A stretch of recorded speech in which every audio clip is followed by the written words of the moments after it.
നവ് you see me ഫ്രാഞ്ചൈസിലെ മൂന്നാമത്തെ സിനിമയായിട്ടുള്ള now you see me now you don't വളരെ കഷ്ടപ്പെട്ട് ആദ്യത്തെ പടത്തിന്റെ എനർജി റീക്രിയേറ്റ് ചെയ്യാൻ ശ്രമിക്കുന്നത് പോലെ തോന്നി. രണ്ടാമത്തെ പടത്തിൽ അവർ പരാജയപ്പെട്ട ഈ ഒരു പരിപാടി ചെയ്യാൻ ഇതിന്റെ എഴുത്തുകാർ ശ്രമിക്കുന്നത് ഈ ഫ്രാഞ്ചൈസിലെ ഫെമിലിയർ ആയിട്ടുള്ള പല ട്രോപ്പുകളെയും വേറെ ഒരു കഥയിലൂടെ ആവർത്തിക്കുക എന്ന പരിപാടിയാണ്.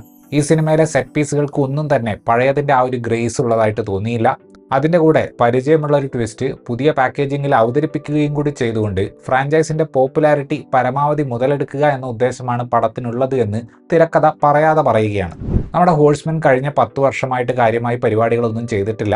അതിനിടെ അവരുടെ കൂട്ടത്തിലുള്ള ഒരാളായിട്ടുള്ള അറ്റ്ലസ് ഇവരുടെ ഡീപ് ഫേക്ക് വെച്ചിട്ട് ചെറുകിട രീതിയിൽ സോഷ്യൽ ജസ്റ്റിസ് നടപ്പാക്കുന്ന ഒരു ഗ്രൂപ്പിനെ കണ്ടുപിടിക്കും. എന്നിട്ട് വെറോണിക്ക വാൻഡർബർഗ് എന്ന ഡയമണ്ട് കമ്പനി ഉടമയുടെ കയ്യിൽ നിന്ന് ദ ഹാർട്ട് എന്ന പേരുള്ള അപൂർവ ഇനം ഡയമണ്ട് മോഷ്ടിക്കുന്നതിന് വേണ്ടിയിട്ട് അവർ പ്ലാൻ ഇടും. വളരെ ബേസിക് ആയിട്ടുള്ള ഒരു ഹൈസ് മിഷൻ എങ്ങനെയാണ് വലിയൊരു പരിപാടിയിലേക്ക് മാറുന്നത് എന്നതാണ് ഈ സിനിമയിൽ നമ്മൾ കാണുന്നത്. പുതിയ കാര്യങ്ങളിലേക്ക് പോകാനോ പുതുമയോടെ അവതരിപ്പിക്കാനോ ഉള്ള താല്പര്യമില്ലായ്മയാണ് ഈ പടത്തിൽ നമുക്ക് നല്ലപോലെ കാണാൻ സാധിക്കുക.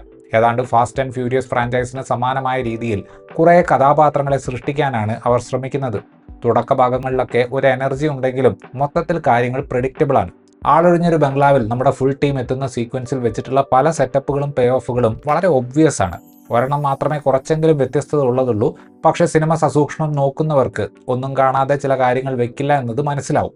കഥ മുന്നോട്ട് പോകുന്തോറും മാജിക്കിനെ ഉപയോഗിച്ചിട്ട് സാമാന്യം നല്ല സെറ്റ് പീസുകളിൽ കഥാപാത്രങ്ങളെ പ്ലേസ് ചെയ്യണമെന്നൊക്കെയാണ് സിനിമയുടെ ആഗ്രഹം. പക്ഷെ ഞാൻ ആദ്യമേ പറഞ്ഞതുപോലെ അങ്ങനെ ഡിസൈൻ ചെയ്തിട്ടുള്ള ഒരു സീക്വൻസിനും നമ്മൾ ഉദ്ദേശിക്കുന്ന ഒരു ആവേശം സൃഷ്ടിക്കാൻ പറ്റുന്നില്ല.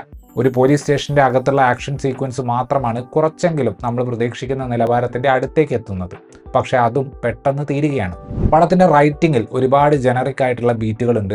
വില്ലൻ കഥാപാത്രത്തെ എഴുതിയിട്ടുള്ള രീതി ആയിക്കോട്ടെ, ആ കഥാപാത്രത്തിന് കൊടുത്തിട്ടുള്ള ബാക്ക് സ്റ്റോറി ആയിക്കോട്ടെ, എല്ലാം വളരെയധികം ക്ലീഷേഡ് ആയിട്ടുള്ള പരിപാടികളാണ്.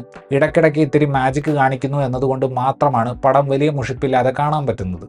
പക്ഷെ അവിടെയും അവർ കൊടുക്കുന്ന ട്വിസ്റ്റുകളൊക്കെ നമുക്ക് എവിടെയൊക്കെയോ ഒരു കണ്ടുമറന്ന ഫീല് ആണ് തരുന്നത്. ഗ്യാങ്ങിലെ മെമ്പർമാർക്കിടയിലുള്ള പ്രശ്നങ്ങൾ, പഴയ കാര്യങ്ങൾ, ഇങ്ങനെ തമാശയും കോൺഫ്ലിക്റ്റും ക്രിയേറ്റ് ചെയ്യുന്നതിന് വേണ്ടി സിനിമ എടുക്കുന്ന സ്റ്റെപ്പുകളൊക്കെ എവിടെയൊക്കെയോ കണ്ടു പരിചയിച്ചിട്ടുള്ളത് പോലത്തതാണ്. ഇതിന്റെ മുന്നേയുള്ള സിനിമകളിലുള്ള പല കാര്യങ്ങളെയും വീണ്ടും ഉപയോഗിക്കാനാണ് ഈ പടവും ശ്രമിക്കുന്നത്. രണ്ടാമത്തെ സിനിമയിൽ വല്ലാതെ ഓവറായിട്ട് തോന്നിയ കാര്യങ്ങൾ വരെ ഇവിടെ വീണ്ടും ഉപയോഗിക്കുന്നുണ്ട്. ജെ ഡാനിയൽ അറ്റ്ലസ് എന്ന കഥാപാത്രത്തെ ജെസി ഐസൻബർഗ് വീണ്ടും അവതരിപ്പിക്കുന്നുണ്ട്. സാമാന്യം കുറഞ്ഞ സ്ക്രീൻ ടൈമിൽ വുഡി ഹാരൽസൺ മെറിറ്റ് എന്ന കഥാപാത്രമായിട്ട് വീണ്ടും വരുന്നു. ഡേവ് ഫ്രാങ്കോ ഇപ്പോൾ അത്യാവശ്യം സീനിയർ ആയിട്ടുണ്ട്. ആരിയാന ഗ്രീൻബ്ലാറ്റ് അവതരിപ്പിക്കുന്ന ജൂൺ മക്ലൂർ ഫ്രാങ്കോയുടെ കഥാപാത്രത്തിന് ഒരു കോമ്പറ്റീഷൻ കൊടുക്കുന്നുണ്ട്. ഇസ്ല ഫിഷർ ഫ്രാഞ്ചൈസിലേക്ക് ഒരു തിരിച്ചുവരവ് നടത്തുന്നുണ്ട്. മോർഗൻ ഫ്രീമാനോടൊപ്പം ലിസി കാപ്ലിനും ഏതാണ്ട് എക്സ്റ്റൻഡഡ് കാമിയോ സ്വഭാവത്തിൽ വരുന്ന റോളുകളിൽ എത്തുന്നുണ്ട്. പുതിയതായിട്ട് വരുന്ന കഥാപാത്രങ്ങളിൽ ഏറ്റവും ആരഗന്റ് ആയിട്ടുള്ള ക്യാരക്ടറിനെ ചെയ്തിട്ടുള്ളത് ഡൊമിനിക് സെസ ആണ്. പെർഫോം ചെയ്യാനുള്ള ഒരു സ്പേസ് വെച്ചിട്ട് നോക്കുമ്പോൾ ഈ സിനിമ കൊണ്ട് ഏറ്റവും കൂടുതൽ ഗുണമുണ്ടായിട്ടുള്ളത് ജസ്റ്റിസ് സ്മിത്തിനാണ്. കാര്യമായ ലെയറുകൾ ഒന്നുമില്ലാതെ എഴുതപ്പെട്ടിട്ടുള്ള ഒരു പഴഞ്ചൻ വില്ലൻ കഥാപാത്രമാണ് റോസമണ്ട് പൈക്കിന് ഈ പടത്തിൽ കിട്ടിയിട്ടുള്ളത്. Now you see me now you don't എഴുത്തിൽ അങ്ങേയറ്റം ഉഴപ്പ് കാണിക്കുന്ന ഒരു സിനിമയാണ്. വലിയ ലോജിക് ഒന്നും ഇല്ലെങ്കിലും കണ്ടിരിക്കാൻ ഫണ്ണായിട്ടുള്ള ടൈപ്പ് ചില സെറ്റ് പീസുകൾ ഇതിന്റെ ഒന്നാം ഭാഗത്തിലുണ്ടായിരുന്നു. രണ്ടാം ഭാഗത്തിലേക്ക് എത്തിയപ്പോൾ കാര്യങ്ങളെല്ലാം കുറച്ച് ഓവറായി പോയി എന്നതായിരുന്നു പ്രശ്നം. എഡിറ്റിങ്ങും വിഷ്വലുകളും അതേപോലെ ഗംഭീര ഓർക്കസ്ട്രേഷനുള്ള ബാക്ക്ഗ്രൗണ്ട് മ്യൂസിക്കും ഒക്കെ ഉണ്ടായിട്ടും ഈ മൂന്നാം ഭാഗം ക്രിയേറ്റീവായിട്ട് വളരെ ഡള്ളായിട്ടാണ് തോന്നുന്നത്. ഒരു പടവും കൂടെ എന്തായാലും ഈ ഫ്രാഞ്ചൈസിൽ ഉണ്ടാകുമെന്ന് പറഞ്ഞുകൊണ്ടാണ് ഈ സിനിമ അവസാനിക്കുന്നത്. ഒന്നാമത്തെ പടം എന്തുകൊണ്ട് വർക്കായി എന്നതിനെക്കുറിച്ച് അവർ ഒന്ന് ഇരുത്തി ചിന്തിക്കും എന്ന് പ്രതീക്ഷിക്കുന്നു. ഇത്രയുമായിരുന്നു ഈ സിനിമയെക്കുറിച്ചിട്ടുള്ള എൻ്റെ റിവ്യൂ. വീഡിയോ ഇഷ്ടപ്പെട്ടാൽ ലൈക്ക് ചെയ്യുമെന്നും കൂടുതൽ വീഡിയോകൾക്ക് വേണ്ടി ചാനൽ സബ്സ്ക്രൈബ് ചെയ്യുമെന്നും പ്രതീക്ഷിക്കുന്നു. താങ്ക്